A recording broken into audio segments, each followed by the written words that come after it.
Hi everyone, it's Lou. In today's video, I want to explain what actually happens when you present a tenancy matter at QCAT. So this is for those landlords who don't know what to expect. First, you need to understand that QCAT hearings are not necessarily presided over by judges. Instead, you'll have an adjudicator or a member who will run the hearing.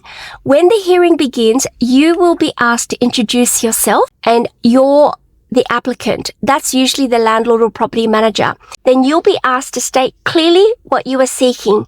In a rent arrears case, this will usually be a termination order. Next, the adjudicators will ask you to provide your evidence. If your paperwork is correct and straightforward, the hearing will actually be quite short and very simple. The evidence they do want to see is not complicated. Is the tenant liable to pay the rent? Is the tenant behind?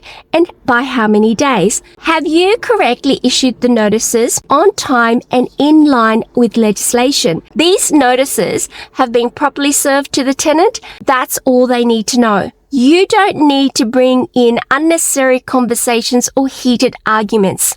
Stick to the facts. If you've done everything correctly, and I've covered this in my video on how to terminate based on rent arrears, the adjudicator will usually approve an order for termination. Now, how long will they allow the termination? That's up to the sitting member. They'll often ask when you'd like the termination to take effect. You might say immediately, but the final decision actually depends on the circumstances of your tenant. One important note is that if you are aware of minors under the age of 2 living in the property, you do have a public duty to tell the member. This doesn't prevent termination. It just means the adjudicator may grant a little extra time for the tenant to vacate. But legally, as the landlord, you are entitled to possession under the Residential Tenancies and Roomings Accommodations Act. So keep it factual, keep your paperwork in order, and the QCAT process will be a lot smoother than people expect. If you found this video helpful, please like and share with someone who might need to know what really happens at QCAT.